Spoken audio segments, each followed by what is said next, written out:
വീക്കെൻഡിന്റെ വീണ്ടും ഒരു ഹിറ്റ്. കാരണം ഇനി വരാനിരിക്കുന്ന പല സിനിമകളും ഓടണമെന്നില്ല.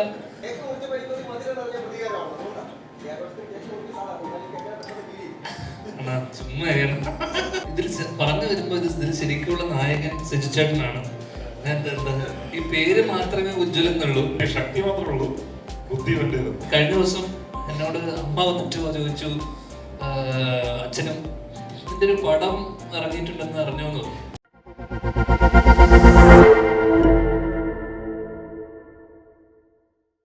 അങ്ങനെ വീക്കെൻഡിന്റെ വീണ്ടും ഒരു ഹിറ്റ്.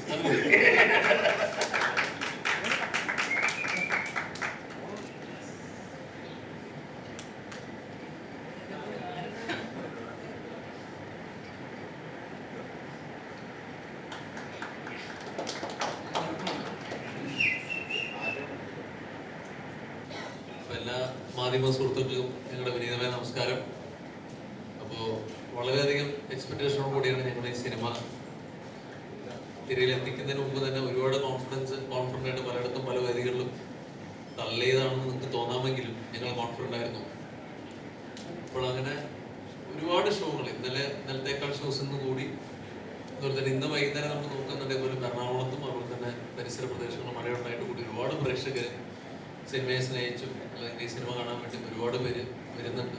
അപ്പോൾ ബുക്മേശ്വരാണെന്നുണ്ടെങ്കിൽ അല്ലാതെ ഒരുപാട് നിറഞ്ഞ സദസ്സുകൾ സിനിമ വിടുമ്പോൾ കിട്ടുമ്പോൾ ഒരു സന്തോഷം പറഞ്ഞറിയിക്കാൻ പറ്റില്ല. ബാക്കി ഞങ്ങളുടെ നായകനായ ഞാൻ തന്നെ പറയും.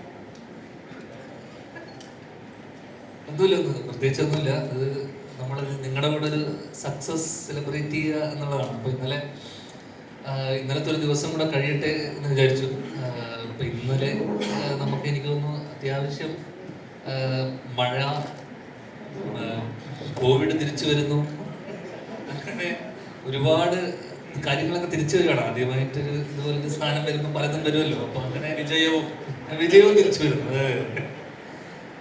അപ്പോ സന്തോഷം, ആ സന്തോഷം പങ്കിടാനാണ് നമ്മൾ ഇന്നൊരു ചെറിയ കേക്ക് കട്ടിങ് പരിപാടിയൊക്കെ വെച്ചത്. അപ്പം ഇങ്ങനൊരു സിനിമ സ്വാഭാവികമായിട്ടും മലയാള സിനിമ കഴിഞ്ഞ കുറച്ച് മാസങ്ങളായിട്ട് കടന്നു പോകുന്ന ഒരു ക്രൈസിസ് എല്ലാവർക്കും അറിയാമല്ലോ. കാരണം തിയേറ്ററിലേക്ക് ആളുകൾ വരുന്നില്ല, അല്ലെങ്കിൽ തിയേറ്ററിലേക്ക് സിനിമയുടെ നമ്പർ ഓഫ് സക്സസ് റേറ്റ് വളരെയധികം കുറഞ്ഞു വരുന്നൊരു കാലത്ത് ഒരു സിനിമ വിജയിക്കുക എന്ന് പറയുന്നത് വളരെ ഇൻഡസ്ട്രി മുന്നോട്ട് നിലനിന്ന് പോകാനും ഒക്കെ വളരെ ഇമ്പോർട്ടൻ്റ് ആണ്. അപ്പം കഴിഞ്ഞ ദിവസം നമ്മുടെ കൂടെ ഇറങ്ങിയ ബാക്കിയുള്ള സിനിമകളൊക്കെ തന്നെ നന്നായി ഓടുന്നു അറിയുമ്പോൾ ഒരുപാട് സന്തോഷം. അപ്പോൾ ഇങ്ങനെ മഴയും ഇത്തരം പ്രതിസന്ധികൾക്കിടയിലും ആൾക്കാർ തിയേറ്ററിലേക്ക് വരുന്നുണ്ട് എന്ന് അറിയുമ്പോൾ, കാരണം നമ്മളുടെ ഏറ്റവും വലിയ സൂചനയാണ് ഇന്നലെ ഇന്നുമായിട്ടുള്ള നൈറ്റ് ഷോസും ഡേ ഷോസൊക്കെ നമുക്ക് ഹൗസ്ഫുള്ളാണ്. ഓൾമോസ്റ്റ് ഓൾ കേരള നമുക്ക് ഹൗസ്ഫുൾ ഷോസ് ഉണ്ട്. അപ്പം എന്തായാലും ഈ സന്തോഷം നിങ്ങളോടൊപ്പം പങ്കിടുന്നു. പിന്നെ വീക്കെൻഡ് ബ്ലോക്ക് ബസ്റ്റേഴ്സിൻ്റെ ഏറ്റവും സക്സസ് റേറ്റുള്ള ബാനറാണ് മലയാളത്തിൽ. അപ്പോൾ അവർ നമ്മളെ ഇങ്ങനൊരു സിനിമയുടെ ഭാഗമാക്കുകയും അല്ലെങ്കിൽ അതിൻ്റെ ഒരു നിയോഗമാകാൻ കഴിഞ്ഞാൽ ഒരുപാട് സന്തോഷം അറിയിക്കുന്നു. ഇന്ദ്രനീലും രാഹുലുമാണ് ഇതിൻ്റെ ഡയറക്ടേഴ്സ്. നിങ്ങൾ ഇതിനെ പരിചയപ്പെട്ടിട്ടുണ്ടാവില്ല. അപ്പോൾ അവരുടെ ആദ്യത്തെ സിനിമ അവരിതിനു മുന്നേ ആരുടെ കൂടെ അസിസ്റ്റ് ചെയ്തിട്ട് വർക്ക് ചെയ്തിട്ടൊന്നുമില്ല. അപ്പം ചേച്ചി സംബന്ധിച്ചിടത്തോളം ചേച്ചിയുടെ ധൈര്യം കഴിഞ്ഞ ദിവസം ആരോ ചേച്ചിയോട് ചോദിക്കുകയും ചെയ്തു, പുതിയ സംവിധായകർ നമ്മളെപ്പോലത്തെ ഒരാൾ നടൻ, അപ്പോൾ എൻ്റെ ഒരു സിനിമ എടുക്കുന്നത് എന്ത് ധൈര്യത്തിലാണ് ചേച്ചി ഇറങ്ങി പുറപ്പെടുന്നത് ചോദ്യം വരും. അപ്പോൾ ചേച്ചി അതിന് ഉത്തരം പറയേണ്ടി വരും. അപ്പോൾ ചേച്ചിയുടെ ധൈര്യം നമ്മളിവിടെ ഇതോടൊപ്പം തന്നെ നമ്മൾ എടുത്തു പറയേണ്ടതാണ്. എന്തായാലും സന്തോഷം, ഒരുപാട് സന്തോഷം. എന്തായാലും കഴിഞ്ഞ ദിവസങ്ങളിൽ വന്ന റിവ്യൂസ് ആയിക്കോട്ടെ, അല്ലെങ്കിൽ നോർമൽ ഓഡിയൻസിൻ്റെ ഒപ്പീനിയൻ ആയിക്കോട്ടെ, എല്ലാം തന്നെ എബോവ് ആവറേജിന് മുകളിൽ, അല്ലെങ്കിൽ വെരി ഗുഡ് എബോവ് ആവറേജ് എന്നുള്ളതൊക്കെ തന്നെയാണ് നമുക്ക് വന്ന് കിട്ടിയ അഭിപ്രായങ്ങളെല്ലാം തന്നെ. അപ്പം ഇന്നത്തെ കാലത്ത് ഒരു വാച്ചബിൾ അല്ലെങ്കിൽ പാസബിൾ എന്ന് പറയുന്ന ഒരു സിനിമ അഭിപ്രായം വരുന്നത് വലിയ കാര്യമാണ്. അപ്പം ഇപ്പം തിയേറ്ററിൽ വരുന്ന ആൾക്കാർ തന്നെ എനിക്ക് തോന്നുന്നു വേർഡ് ഓഫ് മൗത്തിലൂടെ വന്ന ആൾക്കാരാണ് കൂടുതലും. ഒരു 90% ആൾക്കാരും സിനിമ കണ്ട് അഭിപ്രായം കേട്ട് അറിഞ്ഞു വരുന്ന ആൾക്കാരാണ്. റിവ്യൂസ് ആയിക്കോട്ടെ, ക്രിറ്റിക്സ് ആയിക്കോട്ടെ, നമുക്ക് ഇതുവരെ വന്ന റിവ്യൂസ് എല്ലാം തന്നെ ആരും ഒരാളെ തന്നെ മോശം എന്ന് പറഞ്ഞിട്ടില്ല. അത് തന്നെ വലിയ കാര്യം. അപ്പോൾ എന്തായാലും നമ്മൾ എടുത്തൊരു എഫേർട്ടിന്, അല്ലെങ്കിൽ ഇവരെല്ലാവരുടെയും ഒരു ടീം എഫേർട്ടാണ്, ഒരു കളക്റ്റീവായിട്ടുള്ള എഫേർട്ടാണ്. അത് അപ്രീഷിയേറ്റ് ചെയ്യപ്പെടുമ്പോൾ ഒരുപാട് സന്തോഷം. Thank you. ചേച്ചി കൂടും ഒരുപാട് സന്തോഷമുണ്ട്. സിനിമയ്ക്ക് നല്ല ഫീഡ്ബാക്കാണ് ഇപ്പോൾ കിട്ടിക്കൊണ്ടിരിക്കുന്നത്. നല്ല review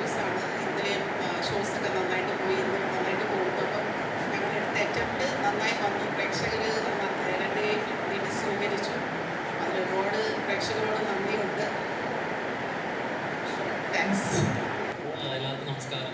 first of all thank you for being here. സിനിമയ്ക്ക് നല്ല റെസ്പോൺസ് കിട്ടുന്നതിൽ വളരെ സന്തോഷമുണ്ട്. അത്യാവശ്യം നല്ല ഓക്യുപ്പൻസി ഉണ്ട്. കൂടുതൽ ആൾക്കാരിലേക്ക് സിനിമ നിങ്ങളാണ് എത്തിക്കേണ്ടത്. സോ എല്ലായിടത്തും നല്ല ഒപ്പീനിയൻ പറയുന്നത് കണ്ടിട്ടുണ്ടെങ്കിൽ താങ്ക് യു. നമസ്കാരം. ഇന്റർവ്യൂവിൽ പറഞ്ഞതിൻ്റെ എനിക്കും പറയാനുള്ളൂ. എനിക്ക് ഇന്നലെ ഒരുപാട് ഫ്രണ്ട്സ് ഇപ്പോൾ ഒക്യുപ്പൻസിനേക്കാളൊക്കെ കൂടുതൽ ഒരുപാട് പേര് കണ്ട് മെസ്സേജ് അയച്ചു. ആ മെസ്സേജ് അയച്ചതിലൊക്കെ തന്നെ ഒരുപാട് പേര് നല്ല അഭിപ്രായങ്ങൾ പറഞ്ഞു. ഇപ്പോൾ ധ്യാൻചേട്ടൻ പറഞ്ഞ പോലെ അറ്റ്ലീസ്റ്റ് ഒരു വാട്സപ്പിൽ എന്നുള്ള ലെവലിലെങ്കിലും എല്ലാവരും മിനിമം പറയുന്നുണ്ട്. പിന്നെ ഇപ്പോൾ കേരളത്തിന് പുറത്തുള്ള കുറച്ച് ഫ്രണ്ട്സൊക്കെ ഇപ്പോൾ ഡൽഹിയിലും ബാംഗ്ലൂരൊക്കെ കണ്ടവർ അവിടുത്തെ ഷോസ് ഹൗസ്ഫുള്ളായിരുന്നു എന്നൊക്കെ വിളിച്ച് പറഞ്ഞു. അവിടെ നല്ല റെസ്പോൺസ് ആയിരുന്നു എന്ന് പറഞ്ഞു. അപ്പോൾ അത് ഇവിടെ കണ്ട് ഇവിടെയുള്ളൊരു വേർഡ് ഓഫ് മൗത്ത് ആണല്ലോ പൊതുവെ അങ്ങോട്ട് സ്പ്രെഡായി അവിടെ ഫുള്ളാവാൻ സഹായിക്കുന്നത്. അപ്പോൾ എനിക്ക് തോന്നുന്നു പൊതുവെ നല്ലൊരു അഭിപ്രായമുണ്ട്. So happy. എല്ലാവർക്കും നമസ്കാരം. നമുക്ക് കിട്ടിക്കൊണ്ടിരിക്കുന്ന റിവ്യൂസും കാര്യങ്ങളൊക്കെ ഡീസൻറ്റ് വാച്ചബിൾ ആയിട്ടുള്ളൊരു മൂവിയാണെന്നുള്ളതാണ്. അപ്പോൾ ഞാൻ നേരത്തെ പറഞ്ഞു സോഫിയ മാമിൻ്റെ ധൈര്യത്തെക്കുറിച്ച്. അവരുടെ റിസൾട്ടാണ് ഇപ്പോൾ തിയേറ്ററിൽ കാണുന്നത്. നല്ല ബുക്കിങ്സൊക്കെ നന്നായിട്ട് കൂടിക്കൊണ്ടിരിക്കുന്നുണ്ട്. അപ്പോൾ തീർച്ചയായിട്ടും നല്ല സ്ക്രീൻ പ്ലേസും കാര്യങ്ങളൊക്കെ കിട്ടിക്കഴിഞ്ഞാൽ തീർച്ചയായിട്ടും ധ്യാനം എക്സൽ ചെയ്യാൻ പറ്റുമെന്നാണ് ഇതിൻ്റെ റിസൾട്ടാണ് ഇപ്പോൾ തിയേറ്ററിൽ കാണുന്നത്. തീർച്ചയായിട്ടും ഇനിയും കാണാത്തവർ തിയേറ്ററിൽ തന്നെ സിനിമ കാണാമെന്നുള്ളതാണ് പറയാനുള്ളത്. കാരണം തിയേറ്റർ വാച്ച് തന്നെ ചെയ്തെടുത്തേക്കുന്ന സിനിമയാണ്. അത്രയും ക്വാളിറ്റി ഉണ്ടെന്നുള്ളത് തന്നെയാണ് നമുക്ക് കിട്ടുന്ന റിവ്യൂസും ഫീഡ്ബാക്കിൽ നിന്നൊക്കെ മനസ്സിലാവുന്നത്. അപ്പോൾ ഇന്നാൾ സപ്പോർട്ട് ചെയ്ത പോലെ തന്നെ നമ്മളെല്ലാവരും സപ്പോർട്ട് ചെയ്യുക. ഈ സിനിമയും നല്ല രീതിയിൽ വരാനായിട്ട് നിങ്ങളെല്ലാവരും സപ്പോർട്ട് ചെയ്യുക. പിന്നെ ഈ വേർഡ് ഓഫ് മൗത്തിൽ കൂടിയാണ് കുറച്ചും കൂടി ആളുകളിലേക്ക് ഇപ്പോൾ സിനിമയുടെ റിവ്യൂസും ഫീഡ്ബാക്സൊക്കെ സ്പ്രെഡ് ആയിക്കൊണ്ടിരിക്കുന്നത്. അപ്പോൾ അത് നല്ല കാര്യമാണ്. നല്ല സിനിമയാണെന്ന് കണ്ട അഭിപ്രായം വന്നു കഴിഞ്ഞാൽ തീർച്ചയായിട്ടും ജനങ്ങൾ തിയേറ്ററിലേക്ക് വരും എന്നുള്ളതിൻ്റെ ഒരു എക്സാമ്പിൾ കൂടിയാണ്. അപ്പോൾ തീർച്ചയായിട്ടും ഇനിയും കാണാത്തവർ തിയേറ്ററിൽ വന്ന് സിനിമ കാണാൻ സപ്പോർട്ട് ചെയ്യും. Thank you. Thank you. Hi all. എന്നെ സംബന്ധിച്ച് എനിക്ക് ഈ പ്രോജക്റ്റ് ഞാൻ അത്യാവശ്യം ഇതിൻ്റെ ഒരു ഓപ്പർച്യൂണിറ്റി 1.5-2 വർഷത്തോളം എനിക്ക് ഗ്യാപ്പാണ്. മ്യൂസിക് ഡയറക്ഷൻ ബേസ് ഞാൻ വേറെ പടങ്ങളൊന്നും ചെയ്തിട്ടില്ല. അപ്പോൾ ഒരു ഗ്യാപ്പിന് ശേഷം എനിക്ക് വന്നൊരു പ്രോജക്റ്റായിരുന്നു. 2 കാര്യങ്ങളാണ് എന്നെ സംബന്ധിച്ച് ഈ പ്രോജക്റ്റ് എനിക്ക് ചെയ്യാൻ എന്നെ ഡ്രൈവ് ചെയ്ത 2 കാര്യങ്ങൾ. ഒന്ന് ഓഫ് കോഴ്സ് വീക്കെൻഡിൻ്റെ പടമായതുകൊണ്ട്. സെക്കൻഡ് എനിക്ക് ഇന്ദ്രനീല ഫസ്റ്റ് ഒരു ചെറിയൊരു കട്ട് എനിക്ക് വാട്സപ്പിൽ അയച്ചു തന്നിട്ടുണ്ടായിരുന്നു. ഒന്ന് കാണാൻ പോകുന്നത്. അപ്പോൾ അത് കണ്ടപ്പോൾ തന്നെ എനിക്ക് ബാക്കിയുള്ള ടെക്നിക്കലി ബാക്കിയുള്ള വിഷ്വൽ സൈഡ് ഭയങ്കര ക്വാളിറ്റി ഉണ്ടായിരുന്നു. അപ്പം പിന്നെ അവർക്ക് ഓൾറെഡി അവർ തന്നെ അവർ ഇൻ്റർവ്യൂവിൽ പറഞ്ഞിട്ടുണ്ടായിരുന്നു ഈ പറഞ്ഞ പോലെ പടത്തിൻ്റെ സ്ക്രിപ്റ്റിംഗ് സ്റ്റേജിൽ തന്നെ അവർ എന്ത് സൗണ്ട്സ്കേപ്പ് ആയിരുന്നു വേണ്ടതെന്നുള്ളത് അവർക്ക് ഭയങ്കര ഡെഫിനറ്റ് ആയിരുന്നു. അവർ ഈ കുറച്ച് റെട്രോ സീൻസ്. അപ്പം എന്നെ സംബന്ധിച്ചും എനിക്ക് ഭയങ്കര ഇഷ്ടമുള്ളൊരു ജോണറായിരുന്നു. അപ്പം ഇതെല്ലാം കൂടി ചേർന്നപ്പോൾ എനിക്ക് ചെയ്യാൻ ഭയങ്കര ആഗ്രഹം ഉണ്ടായിരുന്നു. പിന്നെ എൻ്റെ ഓർമ്മ ശരിയാണെങ്കിൽ അവസാനമായിട്ട് ഈ പ്രോജക്റ്റിലേക്ക് ഇന്ന ഒരു ടെക്നീഷ്യനാണ് ഞാൻ. അവസാനമായിട്ട് ഫയൽസ് ഡെലിവർ ചെയ്യുന്ന ഒരു ടെക്നീഷ്യനാണ് ഞാൻ. അപ്പം മൊത്തത്തിൽ നന്നായിട്ട് വന്നു. എനിക്ക് പേഴ്സണലി മൊത്തം പ്രോജക്റ്റിൻ്റെ എല്ലാവരും നല്ലത് പറയുന്നുണ്ട്. പിന്നെ സ്കോറിനും നല്ല അഭിപ്രായം കിട്ടുന്നുണ്ട്. അപ്പം മൊത്തത്തിൽ ഞാൻ ഹാപ്പിയാണ്. ഒരു വർഷം ഏറ്റവും കൂടുതൽ സിനിമയിൽ അഭിനയിക്കുന്നതിന്റെ പേരിൽ പലപ്പോഴും ആരോപണം നേരിട്ടിട്ടുണ്ട്. പ്രതികാരവും അകലം മുന്നിലും കണക്ക് തീർക്കലാണ്. അങ്ങനെയൊന്നും നാക്കണ്ട. അല്ല അങ്ങനെയൊന്നും അങ്ങനെ പറഞ്ഞ പ്രതികാരമൊന്നുമില്ല. കാരണം ഇതിനെ തുടർന്ന് സിനിമകൾ വരുമല്ലോ. അപ്പൊ പിന്നെ ഇതിപ്പോ വെറുതെ തീരുമാനം വിട്ടിട്ട് കാര്യമില്ല. കാരണം സിനിമയാകുമ്പോൾ അത് ഓടും, ചിലത് ഓടാതെ പോവും. അപ്പൊ ഇത് ഒരു ഓൺഗോയിങ് പ്രോസസ് ആണല്ലോ. അപ്പൊ അതിനിടയിൽ ചില സിനിമകൾ ഓടും, ചില സിനിമകൾ നമ്മുടെ കേസിൽ മിക്ക സിനിമകളും ഓടാതെ പോകുന്നു, ചില സിനിമകൾ ഇടക്ക് ഓടുന്നു. എന്നെ സംബന്ധിച്ചിടത്തോളം ഇത് പ്രതികാരമൊന്നുമില്ല. ഒരു സിനിമ ഒങ്കിലും ഓടിയല്ലോ എന്നുള്ളതിന്റെ ഒരു സന്തോഷം ഇവിടെ പങ്കെടുക്കുന്നു മാത്രം. കാരണം ഇനി വരാനിരിക്കുന്ന പല സിനിമകളും ഓടണമെന്നില്ല, അല്ലെങ്കിൽ ചിലത് ഓടാം, മുൻകൂർ ഓടും. അല്ല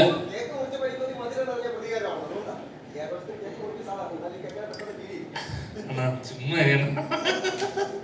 അല്ല അങ്ങനെയല്ല. ഇതൊക്കെ വല്ലപ്പോഴും കിട്ടുന്ന അനുഭവങ്ങളാണല്ലോ. കേക്ക് മുറിക്കുക, സക്സസ് സെലിബ്രേഷൻ, സക്സസ് പ്രസ് മീറ്റുകൾ. ഇപ്പം അടുത്ത് പ്രിൻസിന്റെ സക്സസിന് വരാൻ പറ്റി. അതിനെ തുടർന്ന് വീണ്ടും ഒരു കുഞ്ഞ് സക്സസ്. അപ്പോൾ എന്തായാലും സന്തോഷം. അത്രേ ഉള്ളൂ. അതെ താങ്ക് യു. അതെ ആ ബാ ആ കണ്ടിട്ടുണ്ടോ ചേച്ചി? അറിയില്ല, അല്ല ബേസിൽ കണ്ടിട്ടില്ല എന്ന് തോന്നുന്നു. ഇല്ല. പിന്നെ അതേപോലെ തന്നെ അതിന്റെ കില്ലറിന്റെ രൂപം ഭയങ്കര ഫേമസ് ആണ്. ഒന്ന് പലരും പറയുന്ന റോഷാക്കിന്റെ രൂപം വരുന്നുണ്ട്. ശിവ അപ്പൊ ഈ കില്ലറിന്റെ ഈ രൂപം കൊടുക്കാണ് അത് എന്നോടല്ല, നിങ്ങൾ പറഞ്ഞു. ബേസിക്കലി ഒരു ക്രീപ്പിനെസ് നമ്മുടെ കില്ലറിന് വേണം തോന്നി. അപ്പോൾ അതിൽ പണ്ട് 90 സെറ്റിംഗ് ആയതുകൊണ്ട് തന്നെ ഷാക്ക് എന്ന് പറഞ്ഞൊരു കോമൺ സംഭവം കില്ലറിന് കൊടുക്കാന്നേ ഉള്ളൂ. അല്ലാതെ അത് ഷിവുമായിട്ട് അല്ലെങ്കിൽ റോഷാക്കായിട്ട് ഇതിന്റെ കണക്ഷൻ ഒന്നും ഇല്ല. ജസ്റ്റ് ഒരു ഗ്രാമത്തിൽ നമുക്ക് ബേസിക്കായിട്ട് കിട്ടാവുന്ന ഒരു സാധനമാണ് ഈ ഷാക്കിന്റെ ഒരു കഷ്ണം. സോ അത് കില്ലറിന് കൊടുത്തതേ ഉള്ളൂ. ഞാൻ തന്നെയാണ് ഫസ്റ്റ് ആയിട്ട് നമുക്ക് ആദ്യം എൻ്റെ സ്ക്രിപ്റ്റ് കുറച്ച് ഡിഫറെൻ്റ് ആയിരുന്നു. സോ ആദ്യം നമ്മൾ സീനിയർ ആക്ടറിനെയൊക്കെ ആയിരുന്നു അപ്രോച്ച് ചെയ്തിരുന്നത്. പക്ഷേ ഫൈനലി സ്ക്രിപ്റ്റ് കുറേ ചേഞ്ചസ് വരുത്തിയപ്പോൾ ധ്യാൻ ചേട്ടൻ ടൈലർ മെയ്ഡായിട്ട് തോന്നി. ധ്യാൻ ചേട്ടനെ അപ്രോച്ച് ചെയ്തു, പുള്ളി ഓക്കെ പറഞ്ഞു.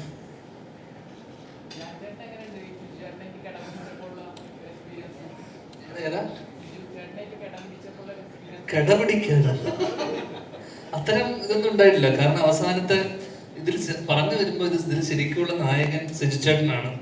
എന്താ ഈ പേര് മാത്രമേ ഉജ്ജ്വലെന്നുള്ളൂ. കാരണം വെച്ച് കഴിഞ്ഞാൽ സാധാരണ ഈ കഥയുടെ നമ്മൾ ട്രെയിലറിലൊക്കെ കണ്ടിട്ടുണ്ടാവും നിങ്ങൾ, ഈ ഇതിലെ കില്ലർ അല്ലെങ്കിൽ പറയുന്ന ചാക്ക് ധരിച്ചിട്ടുള്ള ആളെ അടിക്കുന്നതും ഒക്കെ സിജുചേട്ടനാണ്. അല്ല അടിക്കുന്നതും പിടിക്കുന്നതൊക്കെ സിജുചേട്ടനാണ്. നമുക്കത് ട്രെയിലറിൽ കണ്ടാൽ മനസ്സിലാവും. സാധാരണ നായകനാണല്ലോ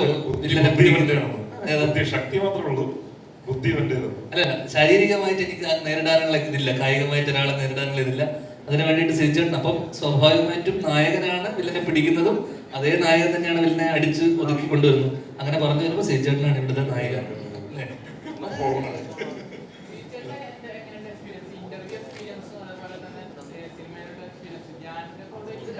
രണ്ട് എക്സ്പീരിയൻസ് ആണ്.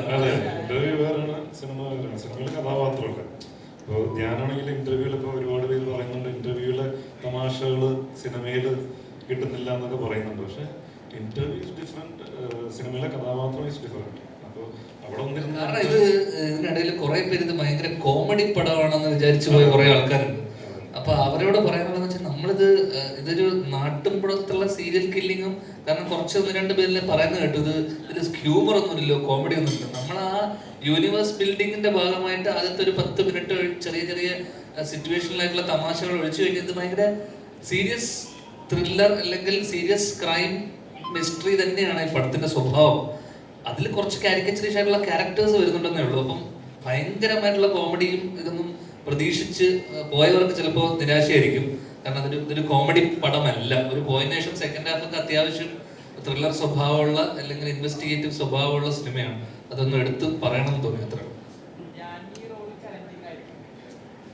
അല്ല, എന്നെ വെച്ച് ചെയ്യുന്നവർക്ക് ആൾക്കാർക്കാണല്ലോ ചലഞ്ചിങ്. അപ്പൊ അവരോട് ചോദിക്കണം. എനിക്ക് എല്ലാ റോളും ഒരുപോലെ അല്ലേ? എടാ ധ്യാൻ ചേട്ടൻ വിളിച്ചിട്ട് ഇവിടെ എത്തുമ്പോ ധ്യാൻ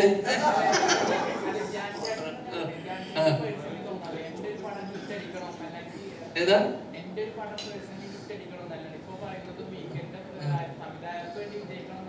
അതെ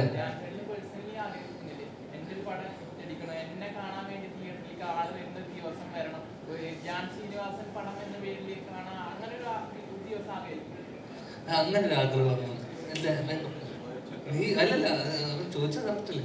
അല്ല എനിക്ക് അങ്ങനെ സത്യമായിട്ടും കാരണം ഇങ്ങനെ ഒരു സിനിമ ഒരു കഥ വരുമ്പോൾ അവര് വളരെ പാഷനേറ്റ് ആയിട്ട് അവര് വിസ്ലിംഗ് വുഡ്സ് എന്നൊക്കെ പറഞ്ഞ് ഇൻസ്റ്റിറ്റ്യൂട്ടിൽ നിന്നൊക്കെ പാസ് ഔട്ടായി അവർ ആദ്യമായിട്ട് നമ്മുടെ അടുത്തൊരു കഥയായിട്ട് വരുന്ന സമയത്ത് നമ്മൾ കാണുന്നത് അവരുടെ ഒരു പാഷനും അല്ലെങ്കിൽ അവരെ കൂടെ നിൽക്കുക എന്നുള്ളതാണ് ആസ് ആക്ടർ.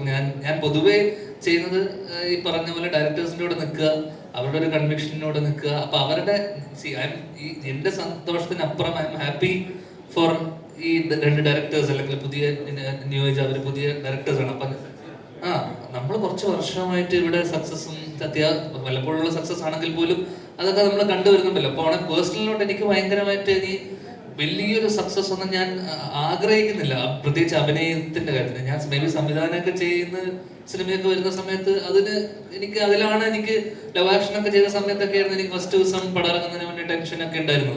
സ്വാഭാവികമായിട്ട് അഭിനയിക്കുന്ന സിനിമ വരുമ്പോൾ എനിക്ക് അങ്ങനത്തെ ടെൻഷനും കാര്യങ്ങളൊന്നും ഉണ്ടാവാറില്ല.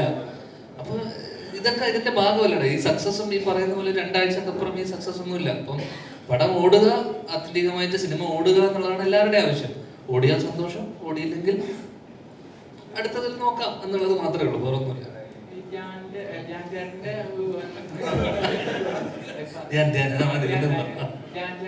ജാനിൽ ഒരു നടനുണ്ടെന്ന് കണ്ടത് ആദ്യം വിനീതേട്ടനായിരുന്നു. അത് പ്രൂവ് ചെയ്തത് ഇപ്പൊ വർഷങ്ങൾക്ക് ശേഷം കണ്ടതാണ്. ഇപ്പൊ തുടരെ തുടരെ എല്ലാ പടത്തിലും ഞാന്റെ പടം ഞാൻ അഭിനയിച്ചുകൊണ്ട് ഒരു പടം മോശമാവുന്നില്ല. പക്ഷെ ഞാൻ ഇത്രയും പടങ്ങൾ ചെയ്തിട്ട് ഞാൻ ചേട്ടന് ഒരു പേഴ്സണലി ഒരു പടം പേഴ്സണലി ഒരു പടം എത്ര പടം ആക്ടിങ് ചെയ്തിട്ട് ഒരു ആക്ടിങ്ങിനോട് ഒരു പാഷൻ തോന്നാത്തതിന്റെ കാരണം എന്താണ്? അല്ല, എനിക്ക് പണ്ട് മുതലേ ഞാൻ ആദ്യ സിനിമ തൊട്ടേ എനിക്ക് ആ പാഷൻ ഇല്ല. അപ്പൊ പിന്നെ അത് പെട്ടെന്ന് അങ്ങനെ ഒരു പാഷൻ വരാനുള്ളൊരു സാധ്യത എനിക്ക് ആദ്യ സിനിമ തൊട്ടിട്ട് തന്നെ ഞാൻ സിനിമയിൽ അസിസ്റ്റന്റ് ഡയറക്ടറായിട്ടാണ് ഞാൻ തുടങ്ങിയതും. അപ്പൊ എനിക്ക് ഡയറക്ടർ ആവണം എന്നുള്ളത് തന്നെയായിരുന്നു ആഗ്രഹവും അതൊക്കെ. പിന്നെ തിര ചെയ്തു. തിര കഴിഞ്ഞതിന് ശേഷം ഒരു വർഷത്തെ ഗ്യാപ്പിന് ശേഷമാണ് കുഞ്ഞിരാമായണം ബേസിലിന്റെ സിനിമ ആയതുകൊണ്ട് ചെയ്തു. കപ്പ്യാര് അജു നീരജ് ഉള്ളത് കൊണ്ട് ചെയ്തു. ഒരേ മുഖം സൗഹൃദത്തിന്റെ പുറത്ത് ചെയ്തു. പിന്നെ ഗൂഢാലോചന അതേപോലെ അജുവും ബാസിയൊക്കെ ഉള്ളതുകൊണ്ട് ചെയ്തു. അങ്ങനെ ഈ സിനിമകളൊക്കെ ഉണ്ടായത് ഒരു ഫ്രണ്ട്ഷിപ്പിലൂടെ ഫ്രണ്ട്സിന്റെ കൂടെ പടം ചെയ്യാലോ എന്നുള്ളൊരു ആഗ്രഹത്തിന്റെ പുറത്തൊക്കെയാണ്. അപ്പോഴേക്ക് ഡയറക്റ്റ് ചെയ്യാൻ വേണ്ടി ലവ് ആക്ഷന് പോയി. പിന്നീട് കൊറോണ കഴിഞ്ഞതിന് ശേഷമാണ് ഞാൻ സിനിമ ചെയ്യുന്നത്. അതിന്റെ കാരണമൊക്കെ ഞാൻ കഴിഞ്ഞ ദിവസം ഒരു ഇന്റർവ്യൂവിൽ പറഞ്ഞിട്ടുണ്ട്, എന്തുകൊണ്ട് ഒരുപാട് സിനിമകൾ ചെയ്തു എന്നുള്ളതിന്റെ ഒക്കെ. അപ്പൊ എനിക്ക് പണ്ട് മുതൽ ഞാൻ എല്ലാ ഇന്റർവ്യൂവിലും പറയുന്ന കാര്യമാണ്, എനിക്കിപ്പോ വരുന്നതേ നമുക്ക് ചെയ്യാൻ പറ്റും, നമുക്ക് കിട്ടുന്നതേ നമുക്ക് ചെയ്യാൻ പറ്റും. നമ്മുടെ അടുത്ത് നല്ലത് വരുമ്പോ, നല്ല കഥകൾ വരുമ്പോ അത് നമ്മൾ ചെയ്യാന്നുള്ളത് മാത്രമേ ഉള്ളൂ. അപ്പൊ നല്ലത് ഇപ്പൊ ഇതുപോലൊരു വർഷങ്ങൾക്ക് ശേഷം വന്നു, ഉജ്ജ്വലൻ വന്നു, നാളെ ഒരു നല്ലതൊരെണ്ണം ആരെങ്കിലും ഇപ്പൊ നമുക്ക് ഏറ്റവും കൂടുതൽ വേണ്ട നല്ല റൈറ്റേഴ്സിനെയും നല്ല കഥകളുമാണ് ഇവിടെ മിസ്സിങ്. അപ്പം അത് നമ്മളിലോട്ട് എത്തുക എന്ന് പറയുന്നത്, കാരണം അത് പല പല സ്റ്റേജസിലൂടെ കടന്നു പോയിട്ടായിരിക്കും. ആദ്യം ചിലപ്പോൾ എനിക്ക് വരുന്ന കഥകൾ ഞാൻ സ്ഥലത്ത് പറഞ്ഞു, എനിക്ക് വരുന്ന കഥകളൊക്കെ ദുൽഖറിന് വേണ്ടി ആലോചിച്ച കഥകളൊക്കെയാണ് എനിക്ക് വേണ്ടി എത്തുന്നത്. ആദ്യം അവർ ആലോചിക്കുക ദുൽഖറിന് ചെയ്യാൻ വേണ്ടിയായിരിക്കും. പിന്നെ അത് താഴോട്ടെത്തി ആരും ചെയ്യാതെ വരുമ്പോൾ നമ്മളിലേക്ക് എത്തും. നമുക്ക് പ്രത്യേകിച്ച് പ്ലാനൊന്നും ഇല്ലാത്തതുകൊണ്ട് നമ്മളത് ചെയ്യും. അപ്പോൾ അതിൽ പലരും നമുക്ക് പരിചയമുള്ള ആൾക്കാരായിരിക്കും, സുഹൃത്തുക്കളായിരിക്കും, നമ്മളോട് വർക്ക് ചെയ്തിട്ടുള്ള അസോസിയേറ്റുകളായിരിക്കും. അപ്പൊ അവരുടെ ഒരു ആദ്യ സിനിമ നടക്കട്ടെ എന്നുള്ള രീതിയിൽ അവർക്കത് വിജയിച്ചാലേ അവർക്ക് മുന്നോട്ടൊരു കരിയർ ഉള്ളൂ. അപ്പൊ ഞാൻ സ്വാഭാവികം ചെയ്യണം എന്ന് പറഞ്ഞ് നമ്മളങ്ങനെ ചെയ്തു. പക്ഷെ ഈ സിനിമയിൽ അങ്ങനെ ആയിരുന്നില്ല. സ്വാഭാവികമായിട്ടും ഇത് വീക്കെൻഡ് അല്ലെങ്കിൽ സോഫിയ ചേച്ചിന്റെ ഒരു ബാനറിലൊരു സിനിമ വരുമ്പോൾ അവർ സ്വാഭാവികമായിട്ടും അവരത് കേട്ട് ഇങ്ങനെ ഒരു സിനിമ, കാരണം ആദ്യമായിട്ടൊരു യൂണിവേഴ്സിലൊരു സിനിമ വരുന്നു. അപ്പൊ അത് കേട്ട് അവർക്ക് അത്രയും കോൺഫിഡൻസ് ഉള്ളത് കൊണ്ടാണ് ചേച്ചി ഇത് പ്രൊഡ്യൂസ് ചെയ്യാൻ തീരുമാനിച്ചത് തന്നെ. അപ്പൊ അതിനുശേഷം ഇന്ദ്രനീലും ഇതും രാഹുൽ എൻ്റെ അടുത്ത് പറഞ്ഞ, ചേട്ടൻ സാധാരണ അപ്രോച്ച് ചെയ്യുന്ന പോലെ അപ്രോച്ച് ചെയ്യരുത്, ഇതിന്റെ കഥ കേട്ടേ പറ്റൂ എന്ന് പറഞ്ഞ് എന്നെ കുത്തിയിരുത്തിച്ച് രണ്ടുപേരും കഥ കേൾപ്പിച്ചു. അപ്പോൾ അങ്ങനെ നമ്മൾ നിർബന്ധം പിടിച്ച് നമ്മുടെ അടുത്ത് വരുന്ന ആൾക്കാർ വളരെ കുറവാണ്. അല്ലെങ്കിൽ നമ്മൾ പലപ്പോഴും ലാസ്റ്റ് മിനിറ്റ് പോയിട്ട് പല സിനിമകളിലും ഏറ്റവും അവസാന നിമിഷമൊക്കെയാണ് നമ്മൾ പോയി ജോയിൻ ചെയ്യുന്നത്. പക്ഷെ ഇവര് ഞാൻ നിരന്തരമായി ഫോണിലൂടെയും സിനിമ തുടങ്ങുന്നതിന് മുന്നേ ഒക്കെ ആയിട്ട്, അപ്പോൾ ഇവരത്രമാത്രം എന്നെ ഇൻവോൾവ് ചെയ്യിപ്പിച്ചു. അപ്പൊ അതുകൊണ്ട് തന്നെ അതിന്റെ റിസൾട്ട് എന്നോട് ഇന്ന് കഴിഞ്ഞ ദിവസം കണ്ട ആൾക്കാരൊക്കെ എടുത്തു പറഞ്ഞൊരു കാര്യം, ഞാൻ നന്നായി അഭിനയിച്ചു എന്നോട് കുറെ പേര് എന്നോട് വിളിച്ചു പറഞ്ഞു, നന്നായി ചെയ്തു, അല്ല നല്ല രസമുണ്ട് കാണാൻ സിനിമയിൽ. അതിന്റെ എല്ലാ ക്രെഡിറ്റും എന്റെ സംവിധായകർക്കുള്ളതാണ്. കാരണം അവരെന്നെ അത്രമാത്രം ട്രസ്റ്റ് ചെയ്തതിനപ്പുറം എന്നെ അതിന് മാത്രം ഇൻവോൾവ് ചെയ്യിപ്പിച്ചത് കൊണ്ടാണ് നമ്മൾക്കും ആ ഇൻവോൾവ്മെന്റ്, അല്ലെങ്കിൽ അവരുടെ ഒരു പാഷൻ അല്ലെങ്കിൽ കമ്മിറ്റ്മെന്റിന്റെ പുറത്താണ് നമുക്കിനി കൂടുതൽ ചെയ്യണം, ഇത് നന്നാക്കണം എന്നുള്ളൊരു സാധനം. ഇത് പലപ്പോഴും നമ്മൾ പല സംവിധായകരുടെ കേസിലും കാണാത്തത് കൊണ്ട് ചില സിനിമകൾ, പിന്നെ അതിഥിയുമായിട്ട് കഥയും നന്നാവണം, സിനിമ നന്നാവണം, ഓവറോൾ നന്നാവണം. ഇത് എല്ലാ ക്രെഡിറ്റും നമ്മുടെ അഭിനയം അല്ലെങ്കിൽ നമ്മുടെ എല്ലാവരുടെയും ഇതിന് എന്താ പറയുക നന്നായിട്ടുണ്ട് എന്ന് പറയുമ്പോൾ അതിന്റെ കാരണം ക്രെഡിറ്റ് മൊത്തം നമ്മുടെ സംവിധായകർക്ക് തന്നെയാണ്.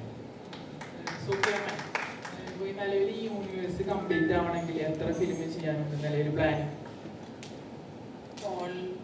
നെക്സ്റ്റ് ജാമ്പിയാണല്ലോ, നിങ്ങൾ അതിൻ്റെ ഒരു പോസ്റ്റ് ആൻഡ് ക്രെഡിറ്റ്സ് കണ്ടു കാണുമല്ലോ ജാമ്പിയുടേത്. ഇത് കണ്ടപ്പോൾ കണ്ടിരുന്നോ? അതാണ് നെക്സ്റ്റ്. അത് കഴിഞ്ഞിട്ട് ഒരു 2 മൂവികളുണ്ട്. അപ്പോൾ ടോട്ടൽ 5 ആവും. അപ്പൊ ഈ ഞാനിലേക്ക് തന്നെ വരാനുള്ള കാരണം നേരത്തെ ഞാൻ ചോദിച്ചത്, ഞാനെ വെച്ച് കഴിയുമ്പോൾ ചലഞ്ചിങ് അല്ലേ ആയിരുന്നു? ഇല്ല, ഞങ്ങൾ അങ്ങനെ വീക്കെൻഡ് ഇന്ന നടനെ വെച്ച് ചലഞ്ച് അങ്ങനെ ചിന്തിക്കില്ല. നമ്മളൊരു കഥ ഇഷ്ടപ്പെട്ട് മുമ്പോട്ട് പോകുമ്പോൾ നമുക്ക് ഇന്ന ആക്ടർ ഇതിനെ സൂട്ടാകും എന്ന് പറഞ്ഞാൽ നമ്മൾ അപ്രോച്ച് ചെയ്യുന്നത് അങ്ങനെയാണ്. അല്ല നമ്മൾ അതിൻ്റെ അത് വേറെ ചിന്തിക്കാറില്ല.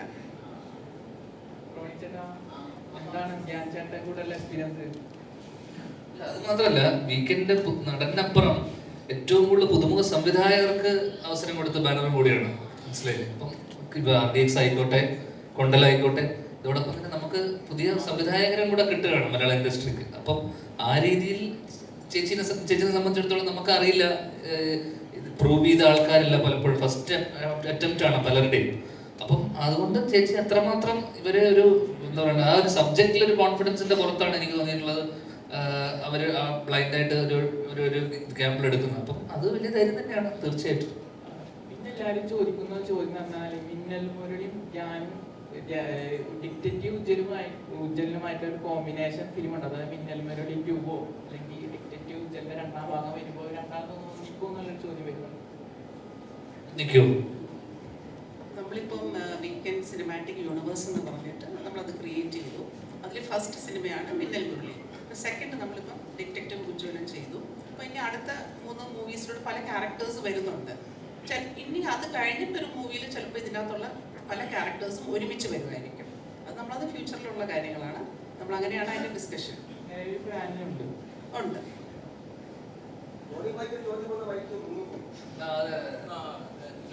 ഞാൻ ചെന്നപ്പോൾ എക്സ്പീരിയൻസ് ഇന്റർവ്യൂ എക്സ്പീരിയൻസ് വിത്ത് അങ്ങനെ പറയല്ലേ. ഇന്റർവ്യൂ എക്സ്പീരിയൻസ് ഞാൻ പുള്ളി പേഴ്സണലായിട്ട് കുറെ നല്ല ചോദ്യങ്ങൾ ചോദിക്കും. അതിനകത്ത് തമാശ കലർന്ന അല്ലെങ്കിൽ തമാശയോടെയുള്ള ഉത്തരങ്ങൾ പറയുന്നത് അതല്ലല്ലോ. പുള്ളി നടന്നുള്ള രീതിയിൽ മികച്ച നടൻ തന്നെയാണ്. പിന്നെ പറഞ്ഞാൽ തന്നെ എനിക്ക് തോന്നിയിട്ടുള്ളത് മലയാള സിനിമയ്ക്ക് നഷ്ടമാകുന്നത് പുള്ളി നല്ലൊരു എഴുത്തുകാരനാണ്. പക്ഷെ എന്തായാലും വെച്ചാൽ മടി പിടിച്ച് എഴുതുന്നില്ല. പുള്ളിൻ്റെ അടുത്ത് എനിക്ക് ഒന്ന് 2-2.5 വർഷം പറഞ്ഞുള്ള സബ്ജക്റ്റിന്റെ ഇതിവൃത്തം ഞാൻ പറയുന്നില്ല. പക്ഷെ എന്നാൽ പോലെ നല്ല 1-2 സബ്ജക്റ്റ് പുള്ളിൻ്റെ അടുത്ത് പറഞ്ഞിട്ടുണ്ട്. അതൊക്കെ എനിക്കൊന്ന് വരും വർഷങ്ങളിൽ പുള്ളി സംവിധാനം ചെയ്യുകയോ മറ്റാർക്കെങ്കിലും കൊടുക്കുകയോ ചെയ്യുന്നെങ്കിൽ ഞാൻ മിനിമം പറഞ്ഞു. അപ്പോൾ ആ ഒരു ക്രാഫ്റ്റൊക്കെയാണ് എനിക്ക് കൂടുതൽ പുള്ളിക്ക് തോന്നിയിട്ടുള്ളത്. പിന്നെ ഈ പറഞ്ഞ നമ്മൾ പല ആക്ടേഴ്സിനൊപ്പം വർക്ക് ചെയ്തു. അമിതമായിട്ട് ടേക്സ് എടുക്കാതെ പെട്ടെന്ന് കാര്യങ്ങൾ ഗ്രഹിക്കാൻ, അല്ലെന്നുണ്ടെങ്കിൽ പിന്നെ ഈ പറഞ്ഞ പോലെ തന്നെ ലെജൻഡറി ഒരാളുടെ മകനാണല്ലോ. അപ്പോൾ ആ ഒരു ക്വാളിറ്റി പുള്ളിക്കുണ്ട് എന്ന് ഞാൻ വിശ്വസിക്കുന്നു. കൂടുതൽ ടെക്നീഷ്യനായിട്ട് പുള്ളി ശോഭിക്കട്ടെ. അല്ലാതെ ഈ ഇത് മറ്റേ ചോദ്യം തന്നെ ഒരു സുഖമില്ലാത്ത ചോദ്യം. ഇന്റർവ്യൂവിൽ ഒരു മനുഷ്യൻ എന്താ അന്യമല്ലോ അല്ലല്ലോ. മനസ്സിലായി, പറഞ്ഞ മനസ്സിലായി. അപ്പോഴും എക്സ്പീരിയൻസ് കണ്ണൂർ സ്ക്വാഡിൽ എനിക്കൊരു റോൾ ഉണ്ടായിരുന്നോ? എനിക്ക് കണ്ണൂർ സ്ക്വാഡിൽ ആ റോളാണ് പുള്ളി ചെയ്തത് അല്ലേ?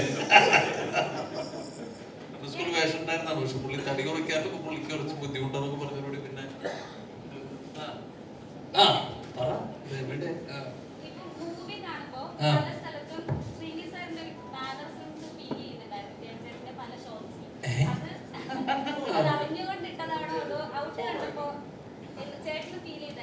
എന്റെ അച്ഛനല്ലേ ചിലപ്പോ തോന്നിയേക്കാം.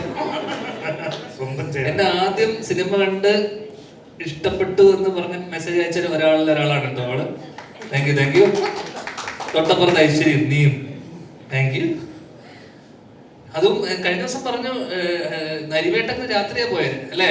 ഫസ്റ്റ് ടൊവിനേക്കാളും ഇഷ്ടം എന്നെയാണെന്ന് പറഞ്ഞു അല്ലേ? അങ്ങനെന്താ പറഞ്ഞല്ലോ അല്ലേ? അതെ. എന്താ നിനക്കറിയണ്ട അച്ഛനെ പോലെ സാമ്യം തോന്നിയോ? ആ അല്ലല്ല, അത് മനഃപൂർവ്വം അങ്ങനെ എനിക്ക് ഞാൻ കഴിഞ്ഞ എൻ്റെ ഇടയിൽ BGMയുടെ ഒരു പരസ്യം ചെയ്തിരുന്നു. സന്ദേശത്തിന്റെ മറ്റേ നമ്മുടെ പഴയ സന്ദേശത്തിന്റെ മറ്റേ സ്പൂഫ് മറ്റേ സാധനം. അപ്പൊ അന്ന് ഞാൻ അനൂപാണ് ഡയറക്ട് ചെയ്തത്. സത്യനങ്ങളുടെ മോൻ അനൂപ് സത്യനാണ് ഡയറക്ട് ചെയ്തത്. അപ്പൊ അനൂപ് എന്നോട് പറഞ്ഞു ഇങ്ങനെ സെയിം കാര്യം. സാധാരണ അച്ഛന്റെ മാനേഴ്സ് കൂടുതലും അച്ഛന്റെ ഛായ ഒക്കെ കൂടുതൽ ചേട്ടനാണ് കൂടുതലുള്ളത്. അപ്പോ അനൂപനോട് ചോദിച്ചു ഇങ്ങനെ ചേട്ടൻ ചെയ്യുന്നതായിരിക്കില്ലേ കുറച്ചുകൂടെ കറക്റ്റ് ആയിട്ട് ചെയ്യുക എന്നുള്ള സാധനം. പക്ഷെ അത് ചെയ്തു വന്നപ്പോ കണ്ടപ്പോ എന്നോട് സത്യനങ്ങളും അല്ലെങ്കിൽ കുറെ പേര് പറഞ്ഞു കുറച്ചുകൂടെ ആയിരുന്നു അതിന്റെ കുറച്ചുകൂടെ അച്ഛന്റെ കുറെ ശൈലിയൊക്കെ അതിനകത്ത് ഉണ്ടെന്ന്. അപ്പൊ എനിക്ക് ചില കാര്യത്തിനകത്ത് ഒക്കെ തോന്നി. ട്രെയിലറിലൊക്കെ ഉള്ള ആ ആടിപ്പ് എവിടെ ഉണ്ട് എന്നൊക്കെ ചോദിക്കുന്ന ചോദ്യം, അങ്ങനെ ചില സാധനം ഡയലോഗ് പറയുന്നതിനകത്തൊക്കെ എനിക്ക് കണ്ടപ്പോ 1-2 പേര് എന്നോട് പറയുകയും ചെയ്തു. അതിനപ്പുറം കഴിഞ്ഞ ദിവസം എന്നോട് അമ്മ വന്നിട്ട് ചോദിച്ചു, അച്ഛനും നിന്റെ ഒരു പടം ഇറങ്ങിയിട്ടുണ്ടെന്ന് അറിഞ്ഞോന്ന് പറഞ്ഞു.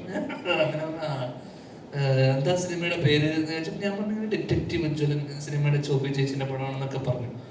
അപ്പൊ പുള്ളി പറഞ്ഞു ഞങ്ങളെ പോയി കാണാൻ പറ്റുമോ എന്ന് ചോദിച്ചു.